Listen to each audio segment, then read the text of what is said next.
Bonjour à toutes et à tous, salut, c'est le rebelle capitaliste, j'espère que vous allez bien. Aujourd'hui, une vidéo consacrée à l'argent métal, qui est un actif d'entre-deux, je dirais, puisqu'il a une composante monétaire, mais aussi une composante industrielle, et il consiste aussi en un métal qui peut être recyclé.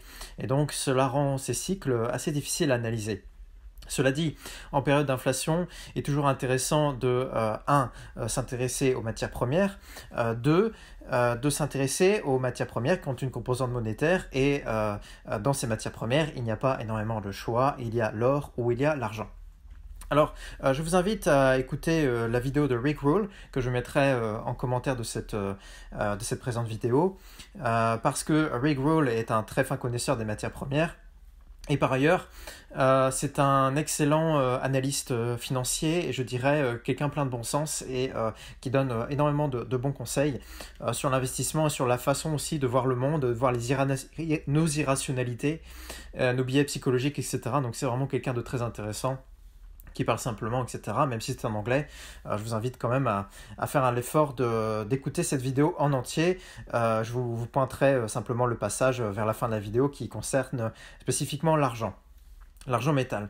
Alors Rick Rule dit plusieurs choses qui semblent importantes.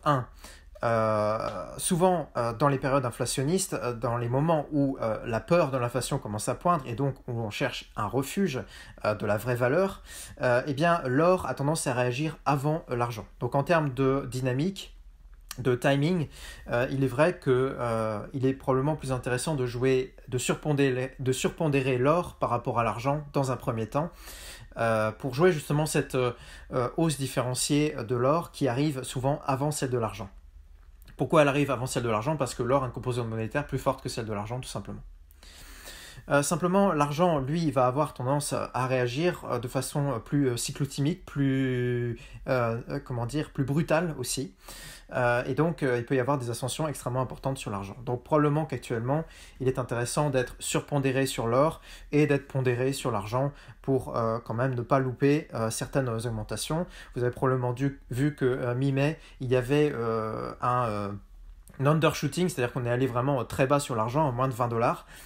Sur l'once d'argent, ce qui est quand même assez exceptionnel. Donc là, si vous avez acheté à ce moment-là du métal argent, vous avez probablement fait une bonne affaire.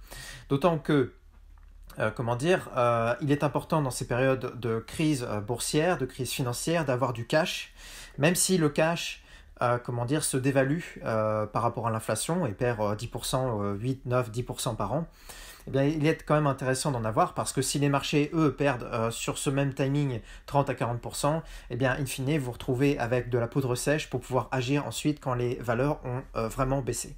Donc, le cash aujourd'hui est une sorte d'option où certes vous devez payer 8-10% sur l'année, mais qui vous donne la possibilité ensuite d'acheter à terme des valeurs extrêmement sous-cotées. Donc c'est ce que nous verrons. Pourquoi je parle de cash alors que l'on parlait d'argent métal et d'or métal? Eh bien parce que l'or et l'argent sont une forme de cash plus résilient, qui est moins soumis à l'inflation. Et même quand nous sommes bien avant la panique de l'inflation, et donc quand nous sommes à une période où l'or et l'argent stagnent relativement, ce qui est le cas en ce moment, eh bien, il est intéressant quand même d'avoir de l'or et de l'argent fortement pondéré dans son portefeuille, puisque c'est une sorte de cash, de poudre sèche que l'on peut utiliser, qui de toute façon ne baissera pas beaucoup. Donc comme le cash, mais qui peut énormément augmenter d'un coup. Et donc c'est une sorte aussi d'option de pari asymétrique qui peut se révéler gagnant. En tout cas, moi je vous invite à avoir de l'or et de l'argent. Alors pour revenir sur les commodities, donc sur l'or et l'argent métal, plus précisément au niveau des marchés, outre le fait que l'or réagit souvent avant l'argent, eh bien on constate que dans ces périodes de forte inflation et où aussi il y a des fortes augmentations sur l'énergie, eh bien les sociétés minières ont tendance à souffrir plus que le sous-jacent, c'est-à-dire le prix du métal lui-même au prix spot sur le marché. Parce que justement ces minières, elles sont consommatrices d'énergie et donc dans un premier temps, elles vont subir ces hausses d'énergie, elles ont besoin de pelleteuses, elles ont besoin d'extraction, etc. Donc elles ont besoin d'énergie et donc dans un premier temps, elles ont tendance à souffrir de cette hausse du prix de l'énergie. Ce pourquoi Rick Rule, dans cette vidéo, nous explique que il est plus intéressant dans ces périodes.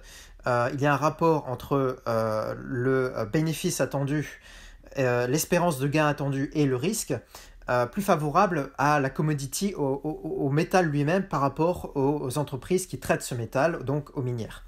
Justement parce que le métal lui-même, lui, ne va pas avoir pricé ses pertes liées au coût de l'énergie. Le prix du métal, il reste le prix du métal sur le marché mondial, etc. Il est beaucoup plus résilient que les résultats de sociétés minières qui, elles, vont subir en fait les hausses d'énergie, les hausses du prix de l'énergie. Donc, il peut être intéressant en termes, je dirais, de rapport espérance de gain par rapport au risque encouru, de jouer plutôt le métal lui-même, tout simplement, que les sociétés minières. En tout cas, à un moment où la peur de l'inflation n'est pas encore là, mais où les prix de l'énergie ont quand même augmenté. Donc ça, c'est le deuxième enseignement, il me semble assez intéressant. C'est quand même beaucoup plus facile de jouer l'argent métal tel quel, quitte à mettre un petit peu de levier, plutôt que de jouer des sociétés minières. Alors, Rick Rule nous dit simplement quand même qu'il faut de fait ne pas forcément laisser tomber complètement les sociétés minières, parce qu'il y en a qui sont d'une extrême qualité et qui ont un rapport bénéfice-risque quand même très intéressant. Alors il en cite plusieurs. Personnellement, je ne suis pas très favorable aux sociétés russes parce que si vous me suivez, vous devez savoir que je pense que la guerre avec la Russie est une guerre de longue haleine et qu'elle va mettre en danger finalement l'Europe centrale. Et que la Russie, après des victoires temporaires, perdra cette guerre. Et donc, il me semble assez risqué quand même de mettre ses billes dans des sociétés russes ou apparenter un sous-jacent russe. Donc, il cite deux sociétés, notamment une russe, mais aussi une société polonaise qui me semble un peu trop proche de la Russie pour pouvoir y investir. Donc, c'est KGHM. KGHM, pardon, qui est une société basée à Lubin, ou Lubin, je ne sais pas comment on dit, donc en Pologne. Tout ça me semble un peu trop proche, ces actifs me semblent un peu trop proches des pays qui sont mis en danger par la Russie. Pour autant, la Pan American ou Hochschild me semblent des sociétés assez intéressantes. Il peut être intéressant, en effet, de jouer des sociétés minières qui payent un dividende, parce que le dividende vous permet justement d'augmenter votre position en cash jusqu'à attendre justement le début de la dynamique sur les métaux précieux. Donc vous avez des sociétés minières qui restent très intéressantes et qui peuvent être jouées. Je ne donne pas de conseils sur les sociétés que je viens de dire, mais d'ailleurs si vous voulez avoir des renseignements plus avancés sur des conseils sur les sociétés, je vous invite à m'envoyer un mail, je pourrais vous donner des liens, des contacts pour que vous fassiez votre idée par vous-même. Mais donc il ne faut pas complètement laisser les sociétés minières, mais il faut vraiment s'intéresser à celles qui ont la meilleure valeur, le meilleur rapport bénéfice-risque, parce que justement le risque est quand même encore assez important sur ces minières. Alors sur l'argent, Rick Rule nous dit d'autres choses très intéressantes, il me semble, notamment le fait que le prix de l'argent a quand même largement pâti ces, 15-20 dernières années de l'effondrement de la photographie physique et pour son remplacement par la photographie numérique. Dans la photographie physique, il y avait besoin d'argent dans les pellicules, etc. C'était une industrie florissante à l'époque qui avait nécessité d'utiliser quand même beaucoup d'argent métal. Tout cela est terminé et cette industrie a quasiment été remplacée par le numérique, la photographie numérique. Aujourd'hui, on prend tous nos photos avec notre portable, etc., ou notre appareil photo numérique. Et donc, cette industrie n'existe plus et donc ce besoin d'argent n'existe plus. Parce que dans l'argent métal, vous avez une composante donc monétaire, mais aussi industrielle assez forte. Par ailleurs, le recyclage de l'argent s'est amélioré au fur et à mesure du temps dans ces activités industrielles, notamment l'argent est utilisé dans tout ce qui est iPhone, ordinateur, etc. Et cet argent est de mieux en mieux recyclé. Donc finalement, vous avez une baisse du prix assez logique sur l'argent, en dehors de sa composante métal, peur de l'inflation, etc. qui a rendu comment dire, cet actif moins intéressant. Néanmoins, vous avez une inversion sur l'argent. Alors beaucoup parlent, au niveau de son utilisation industrielle, beaucoup parlent des panneaux solaires. Oui, c'est une nouvelle utilisation de l'argent métal, mais ce n'est pas la plus importante en termes de volume, parce que la plus importante en termes de volume est probablement celle qui est aujourd'hui la plus méprisée, mais probablement la plus importante socialement, humainement, je dirais même, et qui est l'utilisation de l'argent métal comment dire, pour ses caractéristiques bactéricides.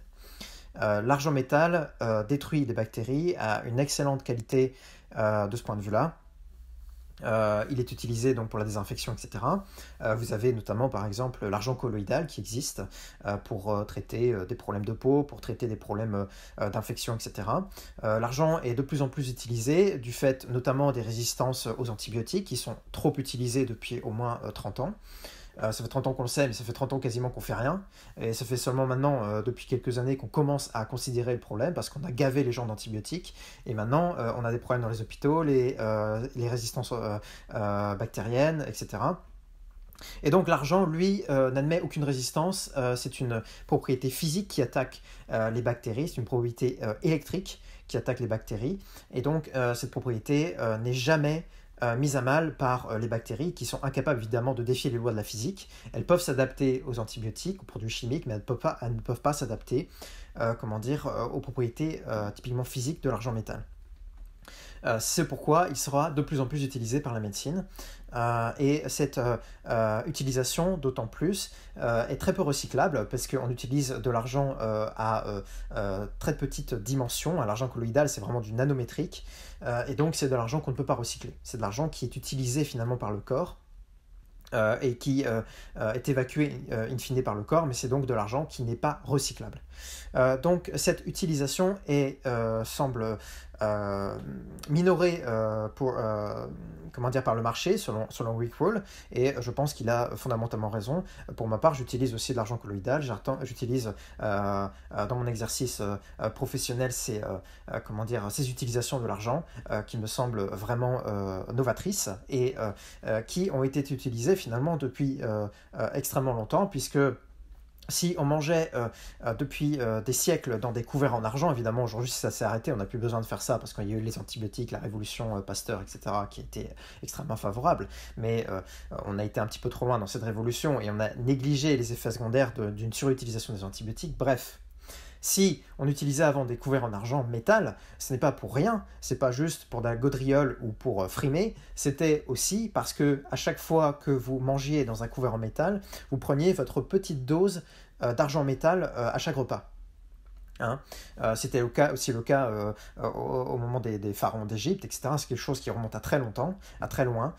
Et donc on utilisait déjà, de façon empirique et sans le comprendre, on avait constaté que quand on mangeait dans des couverts en métal, argent métal, ou quand on suçait un bout de métal, etc., eh bien, on ingérait des quantités infinitésimales, certes, d'argent, mais qui répétées sur l'année, etc., et sur toute une vie, avaient un impact favorable pour la résistance aux maladies. Bref, donc il faut voir les nouvelles utilisations de l'argent métal au niveau industriel. Certes, la photo a diminué, mais vous avez tout ce qui est nouvelles énergies renouvelables, donc panneaux solaires, notamment qui utilisent l'argent métal. Vous avez évidemment toutes les utilisations au niveau informatique, etc., qui se sont développées. Et vous avez aussi, il me semble, ça va être la révolution au niveau de l'argent métal, donc son utilisation au niveau médical. Voilà, sur l'argent métal, ce que j'avais à vous dire, je pense qu'en effet, nous aurons une augmentation assez forte de l'or sous 18 mois et l'argent devrait suivre avec quelques délais. Mais quand l'argent suit, en général, il suit de façon très importante, très forte et abruptement. Et donc il est difficile d'anticiper une hausse de l'argent, c'est extrêmement volatile. C'est un marché en effet qui est plus réduit que celui de l'or. Et donc les mouvements sont plus abrupts et plus volatiles, tout simplement. Voilà, je vous souhaite une excellente journée. N'hésitez pas à commenter, à liker, à partager. Ça aidera un petit peu à diffuser mes vidéos si vous les trouvez intéressantes. Et je vous souhaite une excellente journée. À bientôt.